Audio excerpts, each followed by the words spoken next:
জ্বর body produce করে, জানান দেয়, এবং বডি সেই সময় আমাদেরকে রেস্টে চলে যেতে বলে।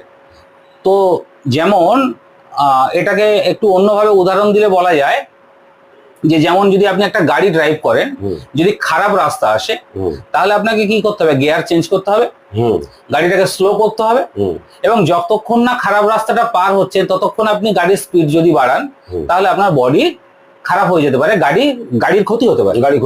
ঠিক। তো গাড়ি যেমন ফুয়েলে চলে, আমাদের হিউম্যান বডিও ওয়ান টাইপ অফ কার। এখানেও ফুয়েল ছাড়া চলে না, এখানেও বিভিন্ন পার্টস আছে, সেগুলো চলছে। তো যখন জ্বর হয়েছে, মানে বডি জানান দিচ্ছে যে আমার রেস্টের প্রয়োজন, বডির খাওয়ার ইচ্ছা নেই, বডি ঝিমানো, মানে শুয়ে পড়তে ইচ্ছে করছে, রেস্ট নিতে চাইছে। তো এই সময় জোর করে যদি বডিকে দিয়ে কাজ করানো হয়, সেটা খুবই খারাপ। সেই জন্য এই সময় বডিকে রেস্ট দিন, ম্যাক্সিমাম 2 to 3 days লাগে।